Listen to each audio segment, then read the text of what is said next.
CA हो गई है, तू पास हो गई है, वो भी रो रही है, मैं भी रो रही हूँ। और And उस मोमेंट पे फील होता है ना, इतने सारे सैक्रिफाइसेस जो किए लाइफ में, जो फेस्टिवल्स रहो या फैमिली फंक्शंस रहो। कहीं जाना है, किसी से मिलना है, फैमिली फंक्शन है, इच्छा होती थी और यस। स्टार्टिंग में जाती भी थी टाइम निकाल के।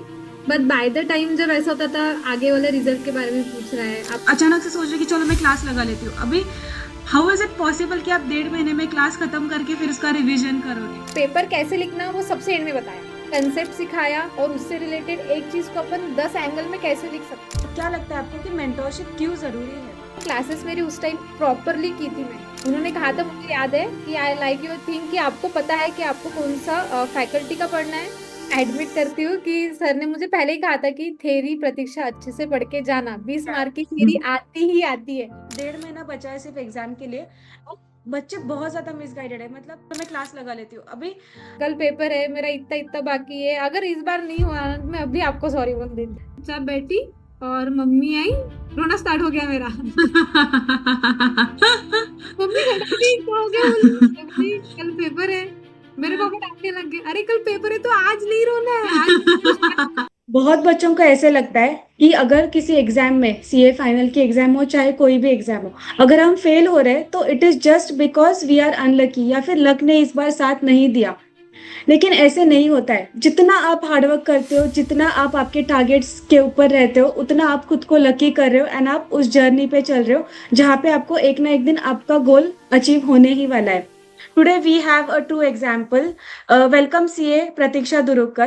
How she has turned her unlucky phase of life to becoming a chartered accountant. Today we'll discuss her journey. ऐसा उनके लाइफ में एक मोड़ आया था जहाँ पे ऑडिट के वजह से वो फेल हो रहे थे, and she could almost double her marks in the attempt that she has cleared, जहाँ पे एग्जाम बहुत ज्यादा डिफिकल्ट आई थी।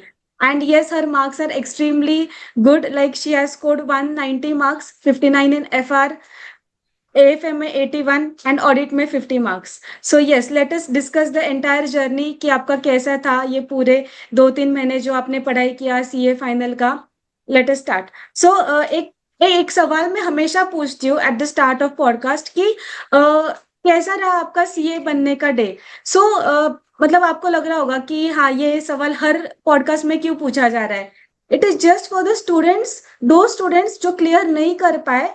अगर आज वो देख रहे हैं हमें, तो दे शुड फील कि नहीं, मुझे भी ये मैनिफेस्ट करना है, मुझे भी ये एक्सपीरियंस अपना खुद के लिए रेडी करना है, मेरे लाइफ का सीए का सक्सेस स्टोरी मुझे लिखना है। क्योंकि वो जो फील होता है, वो जो एक्सप्रेशन आता है सीए बनने के बाद, आप उसे फेक नहीं कर सकते हो। वो हमेशा जब आप सीए बनोगे तभी आपको वो दिखेगा। तो yes, the same question goes to you Pratiksha. जब आप सीए बन गए थे, जब अभी रिजल्ट लगा, तब आपका रिएक्शन क्या था? How was your entire day and how was that moment specially? Basically ma'am, अगर याद किया जाए ना, तो ऐसा था कि आईसीआई ने 2 बजे तक का टाइम दिया था। So yes. ऐसा था कि a night before the result it was a nightmare for me. तब फुल ऑफ, अगर सोने का ट्राई कर रहे हैं तो फेल रिजल्ट दिख रहे हैं, पहले के फेलियर्स दिख रहे हैं, फिर सोसाइटी के जो प्रेशर्स थे वो याद आ रहे हैं, लोगों की बातें याद आ रही है। तो इट वाज लाइक कि I was not ready to sleep. रात भर मैं बस वेट कर रही थी कि दिन कब आएगा और 2 कब बजेंगे। तो ऐसा कि फिर मैं रेडी वगैरह हो गई, तो ऐसा था कि आज ये करना है, वो करना है, ये करना है, वो करना है, खुद के माइंड को बिजी रखना है, जस्ट बिकॉज 2 बजाने हैं कैसे भी करके।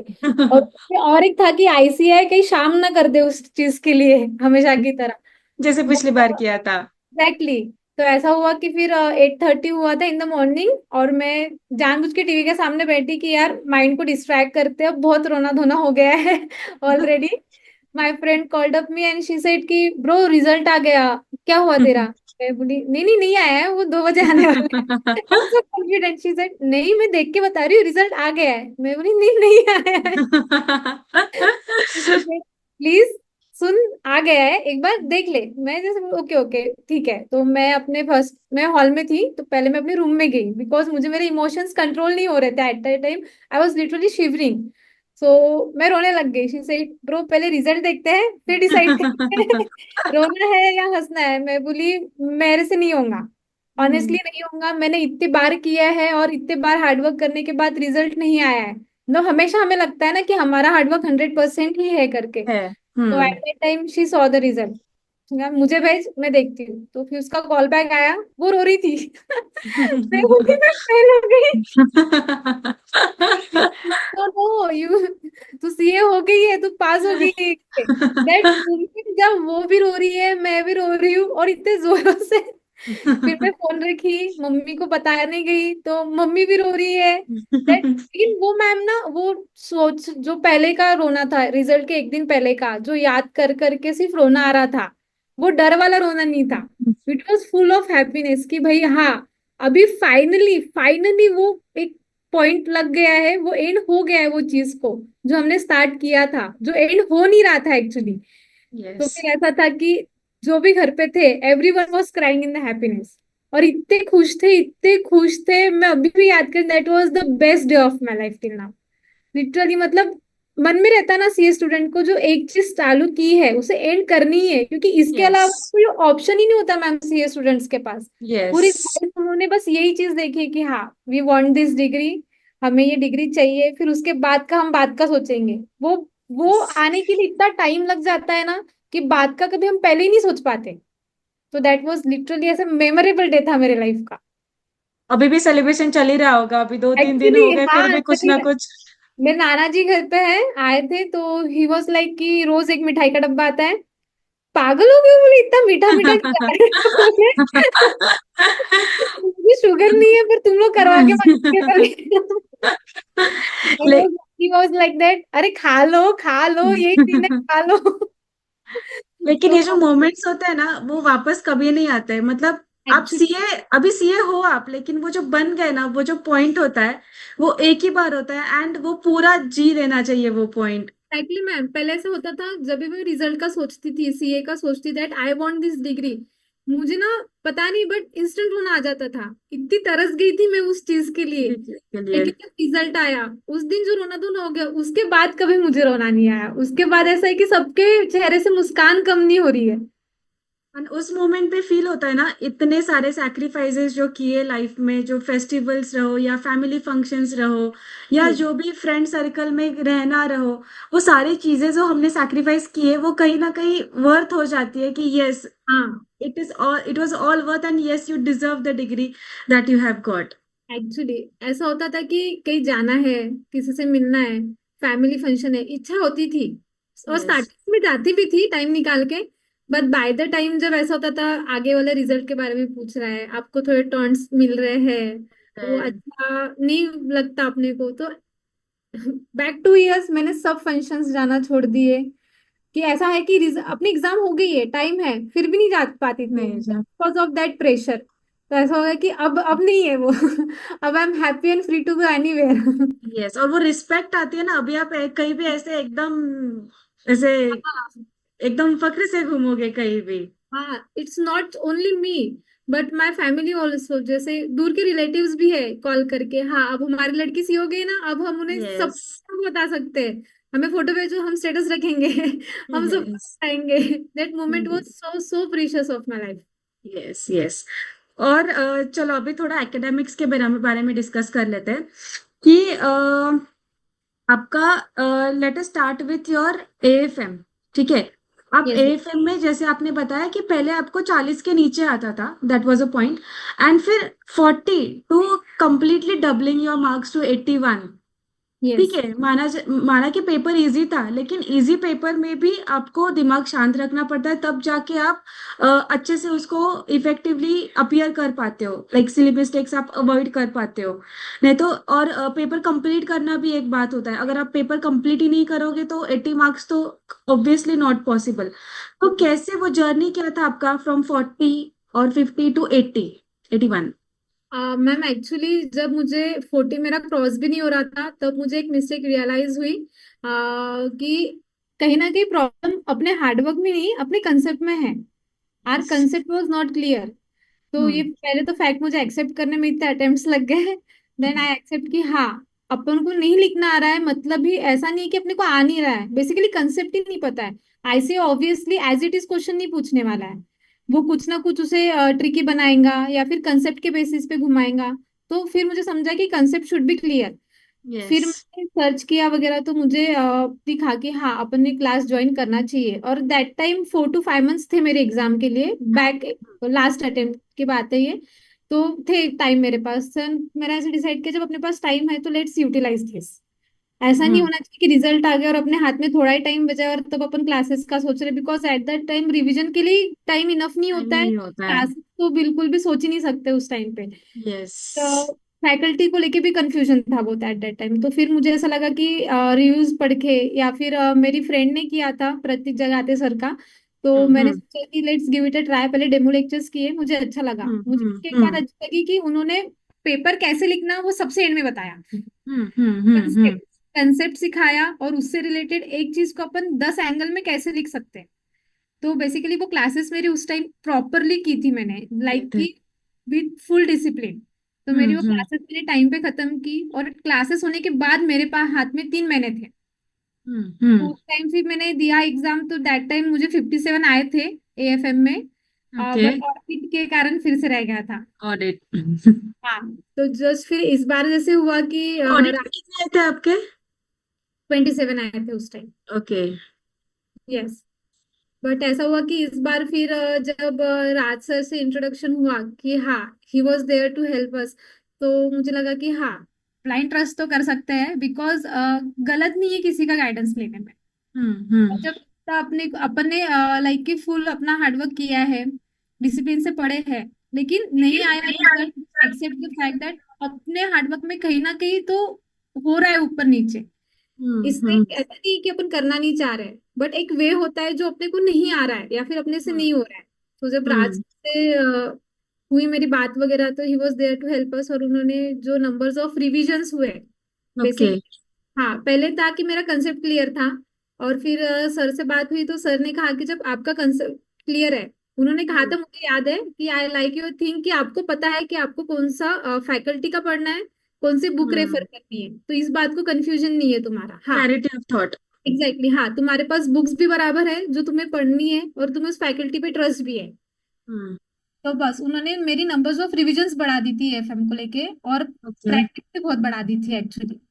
तो इसलिए फिर एंड इनटू दैट मॉक्स जो सर ने लिए थे, तो ऐसा था कि वो मुझे बहुत हेल्प किया उस टाइम पे। हम्म। फिर भी कितने बार आपने एएफएम रिवाइज कर पाए? एएफएम चैप्टर टू चैप्टर देखे जाए तो 6 to 7 रिविजन्स पर चैप्टर्स थे, सर तक ओके। कराते ही थे। और ओके। पूरा कंप्लीट रिवीजन, लाइक पूरा एएफएम स्टार्ट से एंड, और उसके बाद में फिर से करना, तो ऐसा देखा जाए तो मिनिमम 4 टाइम्स तो होगा वैसे। तो वो जो आपने मल्टीपल रिवीजन किया, मतलब जो आप पहले भी पढ़ रहे थे, लेकिन जब ये मल्टीपल रिवाइज किया तो आपको वो फर्क क्या नोटिस हुआ कि मतलब रिटेन हो रहा है या फिर मैं लिख पा रही हूँ अच्छे से या मॉक्स इजी जा रहे हैं, लाइक? Confidence okay. था कि पहले अपने को कंसेप्ट आता था, लेकिन जब हम्म। क्वेश्चन आ रहे हैं और अपन लिख रहे हैं, तो मन में कहना क्या रहता था, कंफ्यूजन भी रहता था, ऐसा तो नहीं वैसा तो नहीं। लेकिन नहीं, जब नंबर्स ऑफ रिवीजन बढ़ी तो कंफ्यूजन पहली बात क्लियर हो गया। हम्म। हम्म। राइटिंग मतलब ऑब्वियस एएफएम ऐसा नहीं है जो कैलकुलेटर पे हो जाए। तो हम्म। हर एक क्वेश्चन भी जब मैं करती थी तो पूरे लिख लिख के ओके, सर को प्रैक्टिस। बोलती थी, हाँ इतना तुम्हारा होना चाहिए, मैं बोलती थी सर इतना नहीं होगा। क्योंकि मुझे आदत है प्रैक्टिस लिख लिख के करने की, और उसके बाद मुझे कॉन्फिडेंस नहीं आएगा। देन सर सेड कि हाँ अगर आपको लगता है कि इससे आपको कॉन्फिडेंस आएगा कंसेप्ट लेने, देन डू इट। तो फिर ऐसा था हम्म। कि उतनी राइटिंग प्रैक्टिस भी मेरी हो गई थी, और उसके कारण सिली मिस्टेक्स कम हो जाते थे। हम्म। बेसिकली वो हेल्प किया एक चीज कि आप नंबर ऑफ रिविजन्स के कारण मेरी वो वही वही क्वेश्चंस रिपीट होते थे। फिर सर कुछ इंपॉर्टेंस वगैरह भी बताते थे, तो उस पे फोकस देके मैं ज्यादा करती थी। ऐसा था कि आप फर्स्ट 2 रिविजन्स में फुल क्वेश्चंस कर सकते हो, but not in the last revision. तो इम्पोर्टेंस जो सर ने पहले बताए थे मुझे टेक्निक्स की, आप ये इम्पोर्टेंस करके रखो, उसे वैसा रखो, सो दैट ये लास्ट में आप रेफर करना, सो दैट ये पहले, और ये जो इजी है उसके कट कर दो, डायरेक्ट कट कर दो, उसे देखने की जरूरत नहीं है। हैव देखने की जरूरत नहीं है।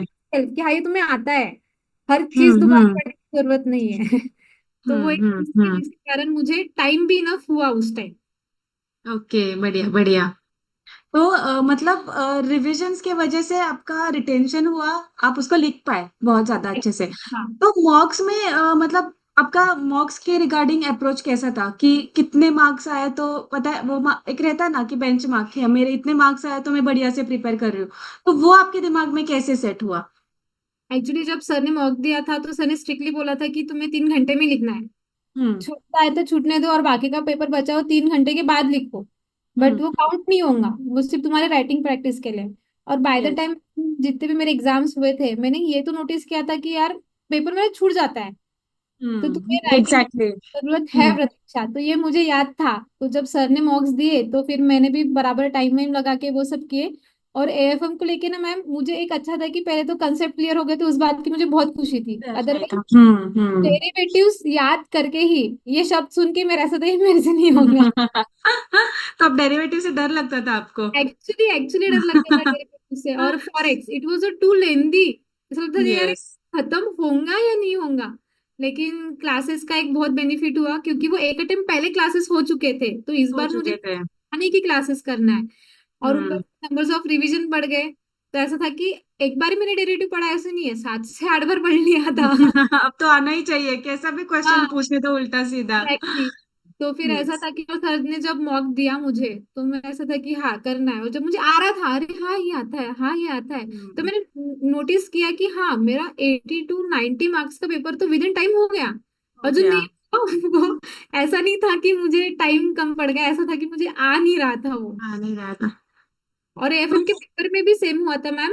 हम्म। मैं एडमिट करती हूँ कि सर ने मुझे पहले ही कहा था कि थेरी प्रतीक्षा अच्छे से पढ़ के जाना, 20 मार्क की थेरी आती ही आती है। मैं बोली हाँ सर आती है, हाँ मैं पढ़ूंगी पढ़ूंगी। लेकिन ऐसा होता था कि पता नहीं मैं थेरी हमेशा भूल जाती थी, एएफएम करना ही भूल जाती थी। फिर एक दिन सर ने कहा, किया है ना, मैं बोली आती किया है। मैं आधी ही हो गई थी। तो ये है कि पेपर में जो थेरी जितनी आई थी मैं आधी ही लिख पाई, अदरवाइज उससे शायद ज्यादा हो सकते थे। करा था कि नहीं करा था लास्ट तक? आधा ही किया था। अभी सर थोड़ी फोन करके आपको भी डांटेंगे, नहीं किया था प्रतीक्षा और 5 नंबर बढ़ जाते आपके, मैंने बहुत 90 तक बहुत पहुंच जाते। समझाया भी था, मुझे सदा हासिल कर रही हूँ करके, बट उस टाइम पे मैंने हम्म। ऑडिट स्टार्ट कर लिया था तो माइंड पूरा उसमें चला गया था। But hmm. सर का मान लेती तो और अच्छे आ जाते। लेकिन जब पेपर देख के अगर हमें लगता है ना कि हाँ मुझे काफी चीजें आ रही है, तो एक सेंस ऑफ रिलीफ आ जाता है कि चला मैं हाँ। पेपर लिख पाऊंगी। और एक चीज अच्छी है आपके बारे में कि आप क्लैरिटी रखा अपने स्टार्टिंग से कि ये बुक्स रेफर करने, ये रिवीजन वीडियोस देखने। क्योंकि अभी क्या हो रहा है, 1.5 महीना बचा है सिर्फ एग्जाम के लिए, और बच्चे बहुत ज्यादा मिसगाइडेड है। मतलब वो अचानक से सोच रहे कि चलो मैं क्लास लगा लेती हूँ अभी। हाउ इज इट पॉसिबल कि आप 1.5 महीने में क्लास खत्म करके फिर उसका रिवीजन करोगे, है ना? तो आपका एक अच्छा था कि आपने 4-5 मंथ्स पहले क्लासेस खत्म कर लिए थे, इसलिए आप बाद में उसको 6-7 टाइम्स रिवाइज कर पाए। Yes ma'am. यस। चलो अभी जाते हैं ऑडिट की तरफ, सबसे भयानक वाला सब्जेक्ट जो आपके भी लाइफ में एक नाइटमेयर रहा होगा कभी। तो मैं चाहती हूँ कि आप ही बोलो, जर्नी ऑफ ऑडिट कैसा था आपके लिए, ऑडिट स्टार्टिंग से और अभी to scoring 50 in such a difficult paper. Ma'am starting में जब मैं पढ़ती थी, तो अगर लास्ट अटेम्प्ट की बात की जाए जिसमें मुझे 27 आए थे, तो ऐसा होता था कि मैं स्टार्ट करती थी एएफएम से, उसके बाद एफआर और उसके बाद ऑडिट। क्योंकि ऑडिट से रिलेटेड ना एक डर था मन में, तो वो मैं कभी पहले नहीं उठाई मैंने ऑडिट। तो मैं हमेशा उसको एंड में ही करती थी। हाँ मुझे पता था कि हाँ जबकि मुझे माइंड में पता था कि ये बहुत डिफिकल्ट है, इसे टाइम लगने वाला है और उसे टाइम देना चाहिए। बट पता हम्म। नहीं वो रहता है सी स्टूडेंट का, यार ऑडिट में इतना टाइम लग जाएगा, बाकी के सब्जेक्ट रह जाएंगे, तो पहले बाकी की निपटा लेते हैं, बाद में ऑडिट करते निपटाएगा। हैं। ऑडिट मतलब देखा इसी में जाएगा। घुस जाते हैं। हाँ इससे हो जाएगा हो जाएगा। तो ऐसे ही सेम मैंने भी किया। बट हुआ उस बार कि मेरे सिर्फ 2 रिविजन हुई थी, and hmm. Honestly 2 revision for audit is not a good thing. बहुत रिविजन्स लगती है वो उस चीज। याद हो रहा है ये समझने में 2 रिविजन्स लग जाते हैं। हाँ, ऑडिट के एंड चैप्टर तक जाते तो पहले भूल चुके होते हैं। तो वो बिल्कुल याद नहीं आते थे। तो फिर जब राज सर से जब उन्होंने ऑडिट का मुझे प्लान्स बना के दिए, उन्होंने डे 1 से ही ऑडिट स्टार्ट कर दिया था। डे 1 क्योंकि से जिससे ज्यादा क्योंकि डरते हैं ऑडिट उसी को कम पहले ले लगेगा। लो। Yes, क्योंकि मुझे पता है बोले इसे टाइम लगने वाला है, and you have to give time, कोई डरने की बात नहीं है बोले। अब तब 3.5 मंथ्स थे, तो सर ने हम्म। बोला अपने 3.5 मंथ्स है, अपन पूरा ऑडिट एक साथ पढ़ेंगे, और उसके साथ में कोई और सब्जेक्ट रखेंगे, एक बार एएफएम एक बार एफआर। बट सर ने ऑडिट फर्स्ट डे से स्टार्ट किया तो लास्ट डे तक, लास्ट डे एंड तक। पेपर को सिर्फ 4 या 5 दिन थे तब सर ने ऑडिट रोका, उसके पहले नहीं रोका था ऑडिट। जिसको सबसे ज्यादा इग्नोर किया उसी ने आपका हाँ पीछा लास्ट तक छोड़ा नहीं। एक्चुअली फिर ऐसा हुआ कि फर्स्ट रिवीजन हुई ऑडिट की, फिर सेकंड रिवीजन मैंने स्टार्ट की, जब सर ने बनाया कि हाँ सेकंड रिवीजन स्टार्ट करते हैं ना। अभी ये बात अच्छी थी कि सर ना बराबर करके देते थे, जैसे ये ऐसे के साथ ये चैप्टर पढ़ना है, वो चैप्टर के कंपैरिजन में आपको वो नहीं पढ़ना है, वो दूसरा लिंक में है तो आपको वो पढ़ना है। नहीं तो ये पढ़ना सर है। का गाइडेंस अच्छा था, जो मुझे कोप अप करने में इजी हुआ, रिलेट करने में भी इजी हुआ कि हाँ ये ऐसे है यार, ये चैप्टर में इसका रेलेवेंस है, तो इट्स अ गुड थिंग। तो गुड जो मुझे थिंग। याद होती थी, मतलब ऐसे प्रैक्टिकल लगता था कि हाँ ये ऐसा है यार, तो ये ऐसा होता है, बराबर है। तो फिर ऐसा हुआ, तो फिर जब सेकंड रिवीजन स्टार्ट की ऑडिट की, मुझे कुछ याद नहीं आ रहा था। मैंने सर को कॉल किया, मैं बोली सर मुझे कुछ याद नहीं आ रहा ऑडिट है, याद नहीं आ रहा कुछ याद नहीं, जबकि एक रिवीजन होगी कुछ तो याद आना चाहिए ना। सर बोले इट्स नॉर्मल, ये ऐसा है। ही होना है, यस इसलिए मैंने यस। फर्स्ट डे से ऑडिट आपका स्टार्ट किया था बोले। तो मैं बोली सर तो फिर से उतना ही टाइम लगेगा, सर बोले लगने दो। इसलिए तो अपन ने टाइम दिया है ना बोले। की तुम्हाला जेवढा वेळ लागत आहे घ्या, पण करा। करा। फिर रिवीजन चालू हो गई, फिर ऐसा था कि आज ही कंसेप्ट हो गया, फिर नेक्स्ट डे पे दूसरा कंसेप्ट है, बट सर बोलते थे हम्म पहले पहले दिन का कंसेप्ट रिवाइज करो फिर दूसरा। फिर थर्ड डे पे सेकंड कंसेप्ट रिवाइज स्टार्ट किए, तो सर ये नहीं बोलते थे सेकंड डे वाला करो, सर बोलते थे फर्स्ट डे वाला रिवाइज फर्स्ट करो। डे वाला रिवाइज करो। हाँ उसके बाद होता था सेकंड डे वाला रिवाइज है, इसके बाद स्टार्ट होता था, उसके कारण फिर वो मल्टीपल रिविजन्स हो गया ऐसा देखा जाए तो। फिर ऐसा हो गया कि ऑडिट का हो तो गया था, और जब ऑडिट का पेपर आया, द भाई अब कल पेपर है। तो ऐसा हो गया कि मेरा 40% सिलेबस रिवीजन का बचा हुआ था, एंड लाइब्रेरी के 11 बज चुके थे, तो लाइब्रेरी बंद हो गई थी। तो मैं सर को कॉल की, मैं बोली सर बात ऐसी है कि अभी बहुत कुछ बचा हुआ है मेरा बाकी है। रिवीजन का। हाँ सर बोले कि कितना कितना बचा है, मैं बताई, सर बोले कि ये बहुत थोड़ा सा है, वो हो जाएगा हम्म तुम्हारा, हो हम्म जाएगा। मैं बोली सर लेकिन मुझे गिल्ट आ रहा है। हम्म। पहली बात तो डर, ऑडिट के हाँ।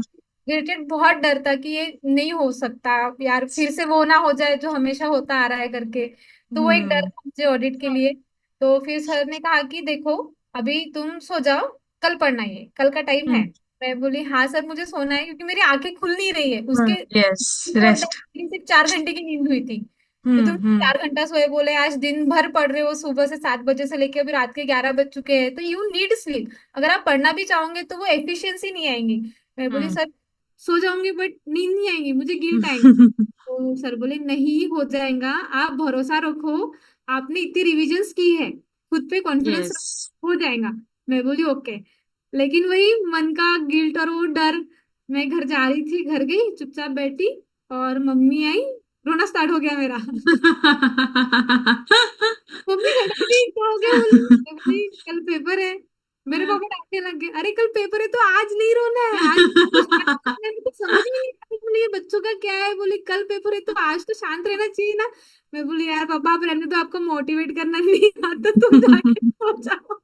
मम्मी शांत कर रही है, मैं बोली कि यार मम्मी कर रही हूँ मैं, इच्छा भी है मेरी, पूरा 100% दिया भी है, लेकिन मुझे डर लग रहा है, कल पेपर है मेरा, इतना इतना बाकी है, अगर इस बार नहीं हुआ मैं अभी आपको सॉरी बोल देती हूँ। तो मुझे देख के मम्मी भी रो दी, लेकिन नहीं हो जाएगा। तो बोलती है ना, बोले यार ऐसी है, भगवान से प्रार्थना करते हैं अपन की कि भगवान ऑडिट में 40 दे दो, बाकी एग्रीगेट हम संभाल लेंगे। मैं भी सेम केयर थी, मम्मी मेरे डायलॉग मुझे मार रही है उस टाइम पे। तो मैं बोली कि ठीक है करके फिर मेडिसिन वगैरह ली मैंने अभी, क्योंकि आंखें खुली नहीं रही थी मेरी। तो फिर सो गई, और मम्मी भी बराबर ध्यान में था, मम्मी को तो बोली थी 5 बजे उठाना, मम्मी ने 4:30 बजे उठा दिया, बोलती 5 बजे है, घड़ी भी पेपर आगे। साइड। हाँ घड़ी भी आगे कर दी। तो अभी ऐसा था कि मेडिसिन वगैरह लेके सोई थी तो फ्रेश हो गई थी, फिर 7 बजे तक मेरा बचा हुआ 40 में से 20% कंप्लीट हो गया था। अरे वाह। हाँ हम्म। 2 घंटे में, और फिर बचे अभी 2 बजे तक मैं एक फिर मतलब फ्रेश वगैरह हुई, फिर से लाइब्रेरी गई मैं बोली पढ़ना है करके। फिर वहां पे मैंने पढ़ना स्टार्ट किया, सब कुछ किया, फिर 1 बजे मैं लाइब्रेरी के लिए निकली, सर का कॉल आया हो गया है, मैं बोली सर हो गया है बट डर है, सर बोले नहीं, नहीं हो जाएगा, तुम याद रखो तुमने पढ़ा है। अगर तुम्हें ऐसा लगेगा कि यार ये याद नहीं आ रहा, वो याद नहीं आ रहा, तो सच में याद नहीं आएगा। नहीं आएगा। Just believe in your self that you have done this, और वो तुम्हें याद आएगा, बस पेपर हाथ में हम्म आएगा। उसके बाद भी हम्म। हौच पौच नहीं करना, थोड़ा शांत रहो, बोले ओके सर। तो ऐसा था वो ऑडिट के दिन का पेपर। होता है ऐसा ना, हम पूरा सब्जेक्ट एज अ होल याद करने जाते हैं फिर तो पूरा, मतलब ऐसा लगता है अब कुछ ही याद नहीं आएगा। तो एक्चुअली। फिर यस, तो फिर पेपर जब देखा, मतलब रोना धोना तो आपका पहले दिन ही हो गया था। पापा ने एग्जैक्ट। बोला होगा कल पेपर दे के आओ, बाद में रो लेना। लेकिन हाँ जब आप एक्चुअली पेपर देखा कि डिफिकल्ट है, तब कैसे हाँ। टैकल किया उस पेपर को? एक्चुअली था कि हुआ था, एफआर से बताते मैं। एक्चुअली एफआर में हुआ हम्म ये था कि मैंने सोचा था कि यार, पहले पेपर देखा मैंने, हम्म। तो डिस्क्रिप्टिव था। मैं बोली पेपर तो अच्छा है यार, ये जो बैलेंस शीट वाला भी, ये भी मुझे आ रहा है। तो आ रहा मैंने है। एफआर की गलती ये कर दी थी कि डिस्क्रिप्टिव स्टार्ट कर दिया बीच में, फिर मैंने एंड में एमसीक्यू किए थे। और एफआर में ना कुछ पेपर में छूट गया था, बिकॉज समझा नहीं था, मुझे बहुत लेंदी था। तो हम्म। एमसीक्यू लिटरली जो अपने को टाइम देके मन शांत रख के अपन करते ताकि गलती ना हो, उसके लिए मुझे बस 15 मिनट थे। तो ये था मेरे माइंड में कि ये गलती ऑडिट में नहीं करनी है। पहले ही ऑडिट हमेशा हम्म लाता है, इस बार हम्म एमसीक्यू पहले करना है। अब मैंने हम्म। एमसीक्यू पहले उठा ली। MCQ इतने बड़े थे बड़े। मैम, 4 to 5 पेज के, सिर्फ उसके केस सिर्फ सिनेरियो। इस और उसके बाद उसके questions. Then I was like that कि ये मैंने फिर से गलत डिसीजन तो नहीं ले ली। मैं बोली नहीं, अभी शांत शांत, थोड़ा शांत रहो, शांत रहो, फिर उठा ले तो उठा लिया, करना ही है, क्योंकि इसमें 30 में से अगर आपको 20-25 भी आ गए, then you are hmm. To go. तो फिर यस। देखा तो 1 hour 50 minutes हो चुके थे, तब मेरे एमसीक्यू खत्म हुए। एमसीक्यूज खत्म हुए। हाँ, और बाद में जब डिस्क्रिप्टिव स्टार्ट किया तो हर क्वेश्चन में 5-5 मार्क्स के 3 क्वेश्चंस थे। मैं बोली अरे, 5 मार्क 5 मार्क 4 मार्क्स, ऐसे करके टोटल 20 क्वेश्चंस थे। मैं बोली अब भी डर लग अब रहा हो है। गया।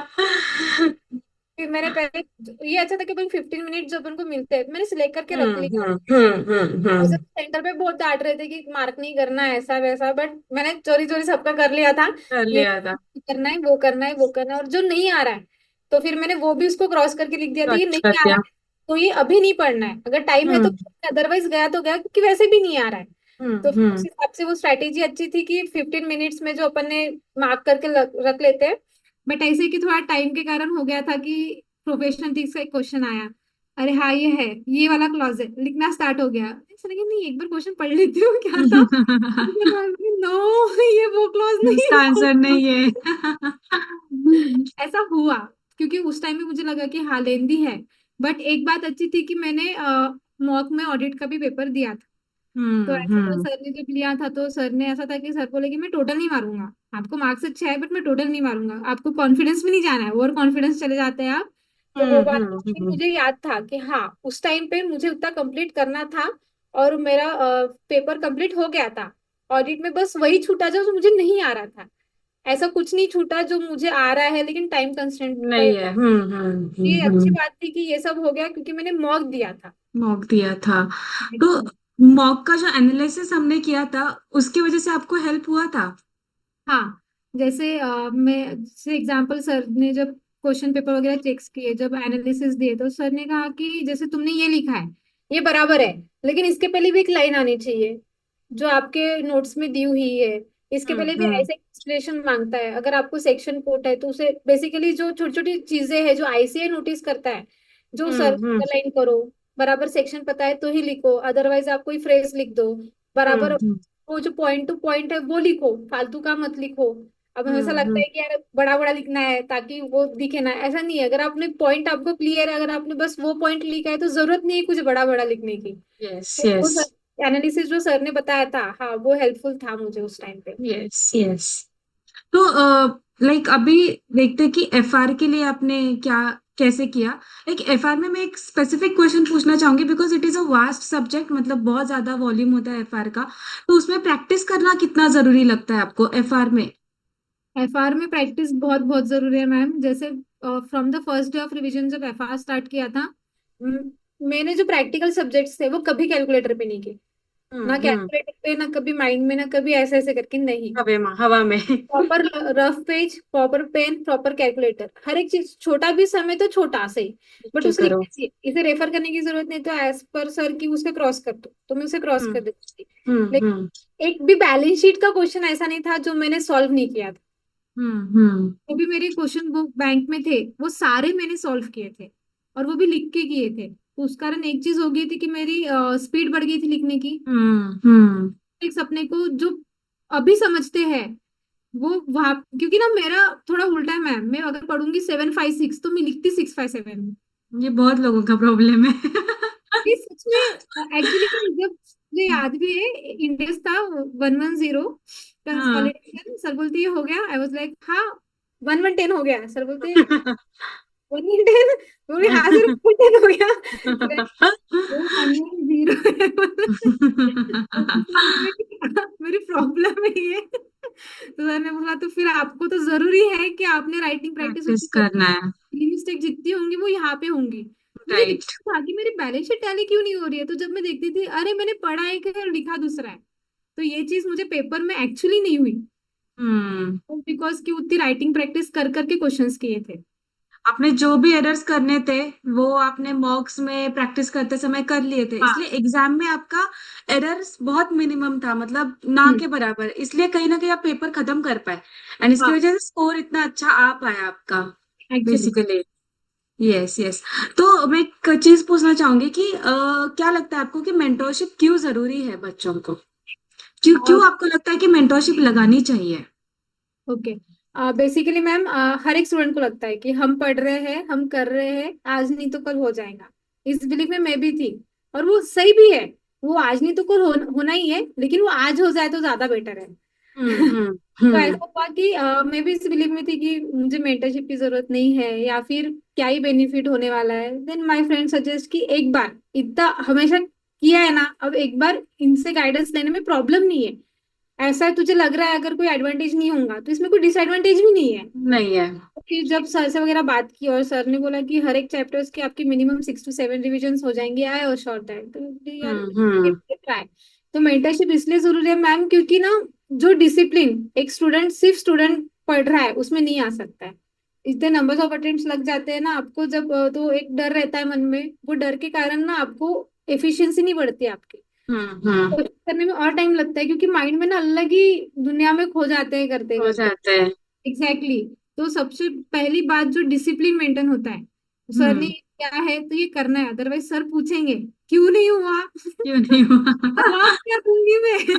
मैं एक दिन खाना मार दिया, सेकंड दिन मार, पर आप हमेशा नहीं कर सकते हो नहीं ना। कर सकते हो, यस। टारगेट तो हुआ, जब टारगेट्स अचीव नहीं होते थे तो मैं बोलती थी हम्म। हासिल हो गया, हासिल हो गया।